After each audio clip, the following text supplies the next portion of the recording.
Bonjour, comment allez-vous? Ça fait longtemps et c'est vrai que je demande jamais comment vous allez. Donc c'est le moment de le dire, mettez dans les petits commentaires, je vais bien et le sport j'adore. Ouais, bienvenue dans Cocorico le podcast qui résume l'actualité sportive française de la semaine.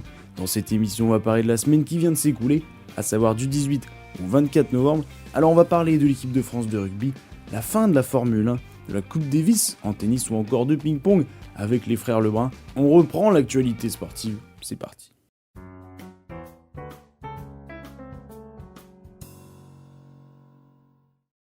Les 5 premiers du championnat se sont imposés en Ligue 1 McDonald's. Paris a gagné facilement contre Toulouse 3-0. Monaco gagnait 2-0 à la Poste contre Brest. Akliouche va inscrire un doublé, dont un superbe lob à la 91e. Victoire 3-2 facile, le score ne reflète pas le match. Scénario assez dingue entre Lens et Marseille, l'OM qui marque rapidement 2 buts avant la mi-temps se fait surprendre juste avant la mi-temps justement en prenant un but. Puis en deuxième mi-temps, Lens sur un contre marque, l'arbitre avec la VAR annule le but pour un coup franc à l'entrée de la surface de Lens et Marseille marque sur ce coup franc. Donc on passe donc de 2-2 à 3-1 pour Marseille au stade Bollaert. Pour les 80 ans du LOSC, Lille accueillait Rennes. Les Bretons sont venus sans ambition et ont laissé Lille faire le jeu. Après le match chaud avec tous les anciens du club, plus concert de Martin Solveig. Et c'est bien parce que c'était accompagné d'une petite victoire du LOSC 1-0. Au classement, les 4 premiers restent les mêmes, Paris, Monaco, Marseille et Lille. Nice passe devant Lyon grâce à leur victoire 2-1 contre Strasbourg. En Europe, 5e défaite de suite pour City, c'est très rare pour le souligner. Et cette fois-ci, grosse piquette contre Tottenham. 4-0 pour les Spurs à City. Match incroyable de cette équipe, il s'agit de la première défaite de City à l'Etihad Stadium depuis sa défaite contre Brentford en Première Ligue en novembre 2022, mettant fin à une séquence d'invincibilité à domicile de 52 matchs. Liverpool a gagné 3-2 à Southampton, ils ont donc 8 points d'avance sur City et le prochain match c'est vendredi soir, Liverpool-City. Le Bayern a écrasé Augsbourg 3-0 avec un triplé de Harry Kane, dont un but exceptionnel avec un contrôle en l'air qui a trompé le gardien. À Karlsruhe en 8e de finale de la Coupe d'Allemagne. Oh, le triplé, s'il vous plaît. Et de quelle manière artistique, Harry Kane. Et Francfort, 2e, ont également gagné 1-0 contre Brême. Le Real Madrid a gagné 3-0 à Leganés avec un but de Kylian Mbappé. Et en Italie, les 5 premiers ont gagné, donc pas de changement au classement. Donc Naples a gagné 1-0 à l'AS Roma. Et l'autre gros match du championnat, c'était l'AS Milan contre la Juventus. Ça a terminé sur un 0-0. On termine avec la Ligue des Champions féminine. Lyon s'est une nouvelle fois imposé, cette fois-ci contre l'AS Roma. 4-1, Lyon est donc premier du groupe invaincu. Rafael Nadal a pris sa retraite. Rien que de dire cette phrase, ça fait vraiment bizarre. À l'issue des finales de la Coupe Davis, il avait annoncé qu'il arrêterait. Il a joué son dernier match contre l'Hollandais VDZ, 6-4, 6-4 défaite. Et l'Espagne a perdu en double, signe d'élimination. Il a donc tiré sa révérence chez lui à Malaga. Me despido de vosotros como tenista profesional. Espero que la persona siga por aquí muchos años. Nos veremos seguro. Y muchísimas gracias a todos. De verdad, gracias. Mil gracias.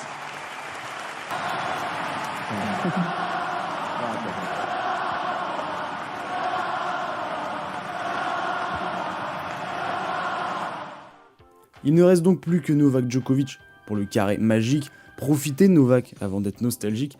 Et je vous donnerai une information d'ailleurs concernant Novak en fin d'émission. La finale opposait l'Italie de Sinner contre les Pays-Bas, vainqueur de l'Espagne.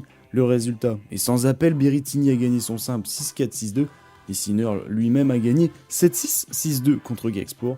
L'Italie conserve donc son titre et nouveau trophée cette année pour Sinner.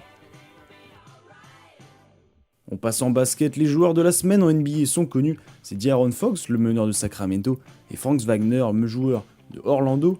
Cleveland Cavaliers a perdu son premier match contre Boston, victoire très serrée, 120-117, il reste tout de même premier de NBA avec un bilan de 17 victoires, 1 défaite. Westbrook est devenu le premier joueur de l'histoire à réaliser 200 triple-doubles en carrière, il est bien seul devant le joueur en activité le plus proche, c'est Jokic, avec 136. La Melo Ball a inscrit 50 points et 10 assists dans leur défaite contre Milwaukee. On passe en Euroleague, donc en Europe, jeudi, la 11e journée d'Euroleague a eu lieu, choc français entre Monaco et Lasvel, victoire facile de Monaco 103-92, et Paris est allé gagner Anadolu Efes 83-92. Au classement, Paris est 4e, Monaco entre dans le top 6, et malheureusement Lyon n'y arrive pas, 8e défaite en 11 matchs, ils sont en TP 8e. Pas de championnat puisque c'était la trêve internationale. La France a joué 2 matchs contre Chypre en qualification de l'Euro. Victoire 59-75 avec Bouteille et Makoundou qui ont inscrit 15 points chacun. Et victoire à domicile 85-70 avec Axel Bouteille une nouvelle fois, meilleur marqueur français avec 15 points. La France est largement première du groupe avec 4 victoires. En 4 matchs, on devrait se qualifier je pense pour l'Euro.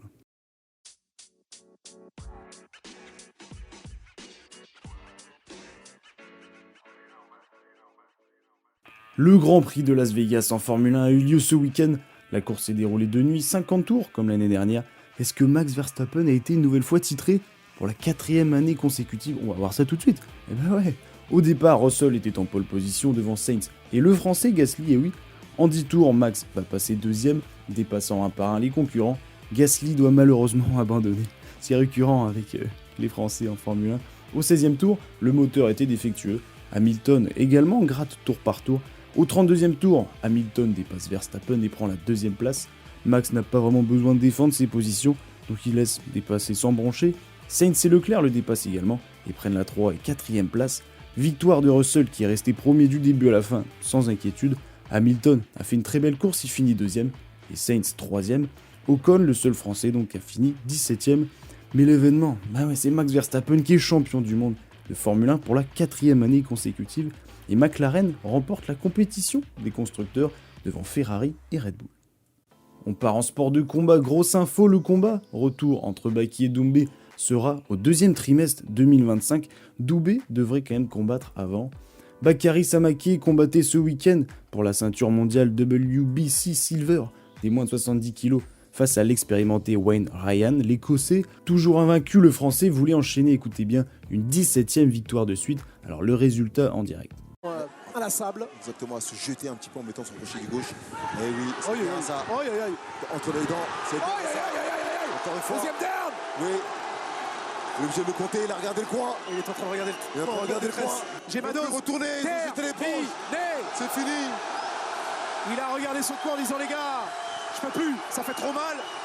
Ça sert à rien. Et Bakary Samaké, chose promise, chose due. Bakary Samaking. Pas de débat ni de réel match, Bakary était bien au-dessus, mais il grimpe petit à petit dans le classement mondial et on lui souhaite d'atteindre le top 20 bientôt.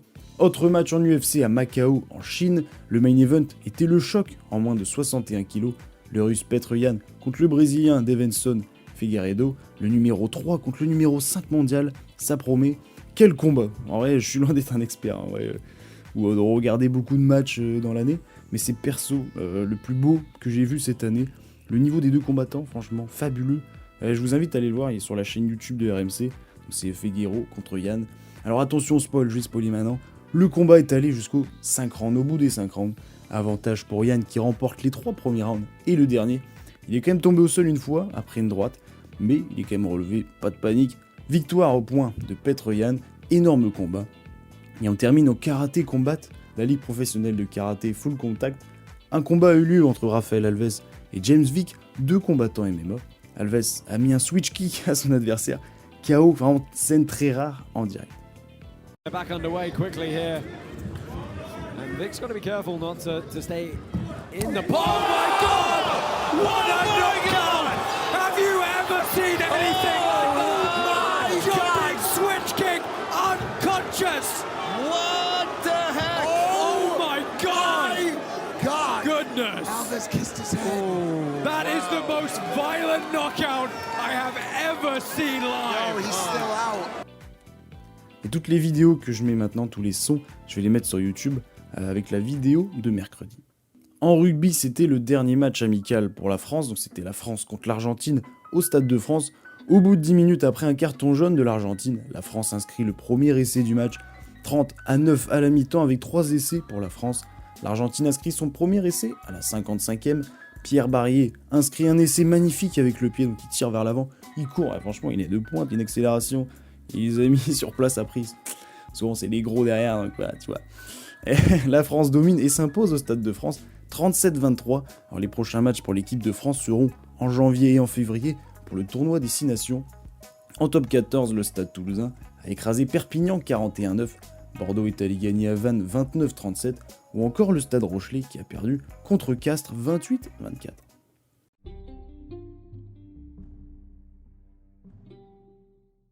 C'était le dernier tournoi de l'année en ping-pong au WTT Finals de Fukuoka, au Japon, tournoi réunissant les meilleurs tout simplement. Malheureusement, Félix a perdu au premier tour dans simple, 3-2 contre Douda l'allemand, et Alexis 3-1 contre le chinois Lin, mais Cocorico en double. Et oui, les frères Lebrun ont remporté le tournoi, 3-1 en quart, 3-0 en demi.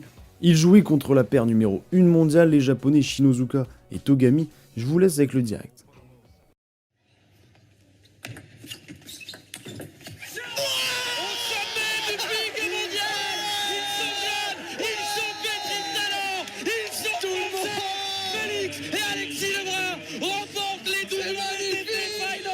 Ce qu'aucun athlète européen n'avait jamais fait. Ils sont numéro 1 mondiaux. Ah, quel kiff! Quel kiff! Allez les gars, à la célébration de Félix Alexis Lebrun. Allez, c'est magnifique. Ah, quel pied le tchar! Allez. Ils terminent l'année en beauté et ensemble, c'est peut-être même plus beau qu'une victoire individuelle.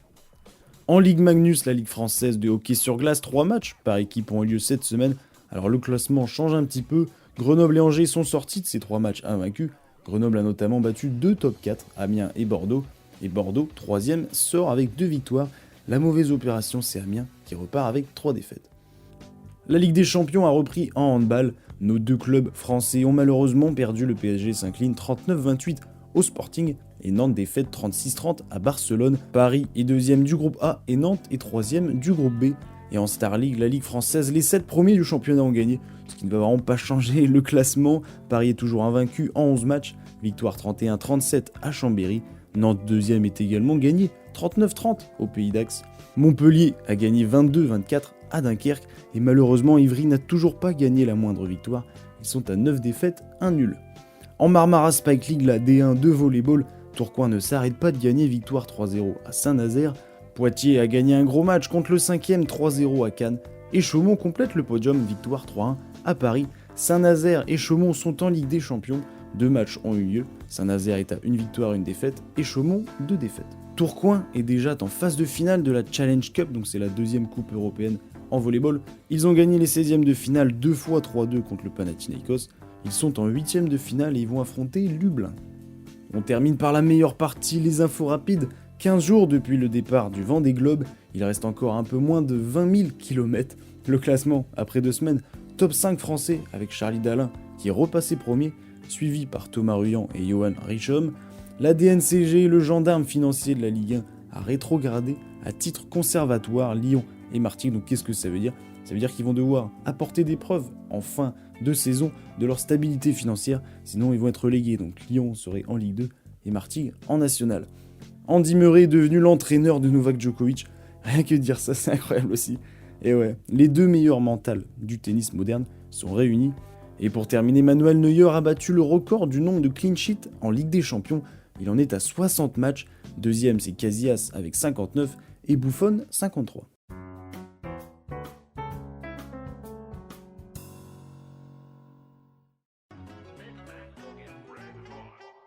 Cocorico, épisode 52 est maintenant terminé. 52, ça veut dire quoi ? Ça veut dire 52 semaines, ça veut dire 365 jours, ça veut dire 1 an. Et oui, ça fait vraiment 1 an que je fais ça. Ça fait plus d'1 an, parce que j'en ai raté, mais ça fait 1 an sur le papier. En tout cas, cette semaine, qu'est-ce que vous pouvez suivre ? Il y a le Vendée Globe qui continue. Alors, si vous pouvez regarder un peu les news. Il y a la Ligue des Champions, évidemment. Brest va à Barcelone, ils sont toujours invaincus. Le PSG au Bayern, Lille va à Bologne. Et Monaco joue contre Benfica. En Europa League, Nice accueille Glasgow Rangers. Et Lyon va à Karabag. Et n'oubliez pas, Liverpool City, dimanche 17h. Ça, c'est le gros match de la Première Ligue. Alors n'oubliez pas, c'est bien de regarder le sport, mais c'est mieux de le pratiquer. Alors n'oublie pas d'aller dehors, d'aller prendre ta veste, d'aller courir, d'aller faire de la boxe, j'en sais rien. N'hésitez pas non plus à vous abonner, à liker ce podcast, ou alors les vidéos YouTube qui sont postées sur YouTube le mercredi. J'ai mis aussi des sondages sur Spotify ou sur YouTube. Vous pouvez mettre un petit commentaire, ça fera plaisir. En tout cas, je vous souhaite une bonne journée, une bonne soirée, une bonne ce que vous voulez. À la semaine prochaine, au revoir.